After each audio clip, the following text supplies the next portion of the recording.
Thomas the Tank Engine and Friends, Wooden Railway Adventures, Episode 191, Toad Gets Towed. One morning, Duck puffed into Tidmouth Station with a goods train. It was eerily silent all around.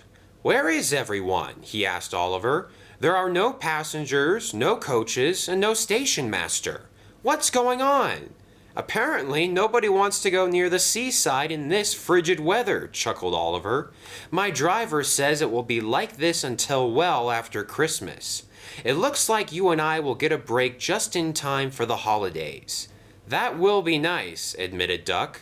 "But what are you doing here with Toad if you've got no train to pull?" "Oh, the yard needs all the help it can get right now. I'm going to take Toad down to Knapford where he can still be really useful."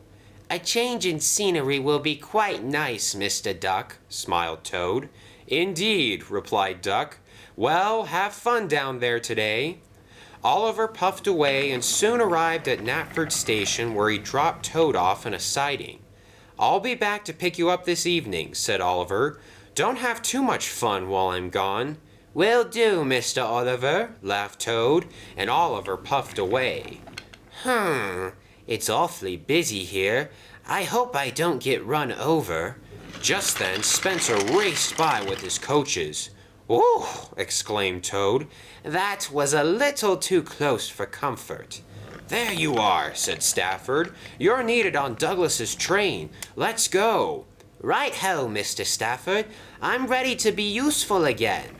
But what Toad didn't realize was that Douglas and Neville were sitting right next to each other at the platform, and Stafford had gotten their trains mixed up since the two engines were the same color. "There's my whistle," said Neville. "Bye, Douglas." "Goodbye, Neville." "Wait, Toad? Is that you? Where are you going?" "Mr. Douglas," cried Toad. "But whose train is this then?" But Neville was already on his way down the line. Their first stop was at the docks, and Toad was relieved when he came to a halt. "About time. Whoever is pulling this train, you need to go back to Knapford Station and put me with Mr. Douglas. We work very well together, you know." But Neville wasn't used to a talking brake van and thought Toad's voice belonged to one of his trucks. "You seem to be quite upset," said Skiff. "I am," replied Toad. "I was put on the wrong train, and that engine up there won't listen to me." "Say, can you tell me who it is so I can get their attention?" "I'll do my best," said Skiff. "I haven't been on Sodor very long, and I don't know all of the engines' names yet." "Oh, right. Can you tell me what color he or she is?" Black," shouted Skiff. "All over, even the wheels. There's even a tender attached." Toad began to chuckle. "Oh, this must be a prank," he said, laughing.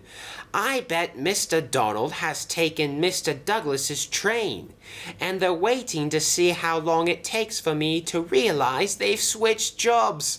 Classic Scottish twins."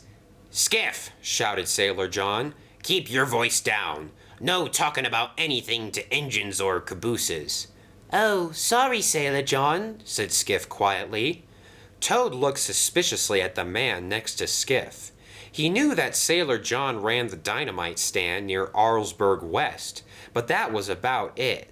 "Let's go," shouted Sailor John. "The wintry winds be picking up. We best be heading along before they die down."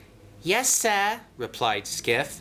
"Oh, bye, Toad. It was nice seeing you again." "Skiff, what did I tell you about talking to anyone else?" Toad watched as Skiff and Sailor John rolled out of the docks. "That man is quite mean," said Toad. "Oh, it looks like we're going again." Neville made his way down the line before stopping at the wharf. Toad was beginning to grow concerned. Mr. Donald, what are we doing over here? This isn't Mr. Douglas's usual route." But once again, Neville didn't respond. "I suppose I should stop worrying," admitted Toad. "Mr. Donald knows what he's doing." Just then, Toad spotted Skiff out of the corner of his eye. He and Sailor John were flying down the rails, and they nearly collided with Neville as he was leaving. Toad was growing suspicious.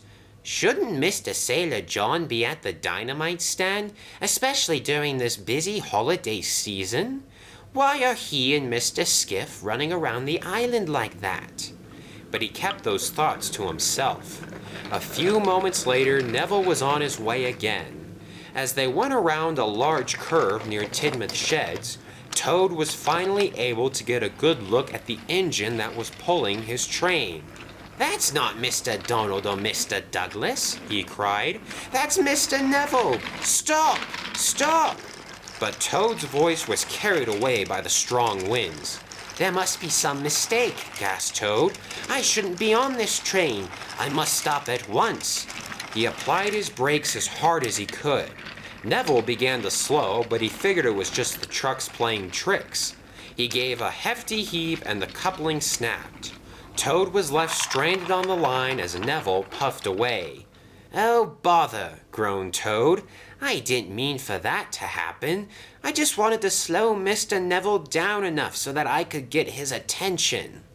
The wind on the viaduct was picking up. Toad began to feel himself being pushed along the rails.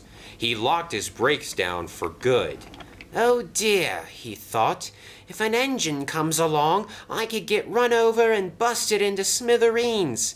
Maybe it wouldn't be such a bad idea to let the wind take me to the nearest station where I can get some help." Just then, Toad heard a whistle. The track beneath him began to rumble. "Oh no," he cried. "It's Gordon. He's going to run over me at full speed." Toad shut his eyes as the engine grew closer and closer. "This is how it ends," he mumbled sadly.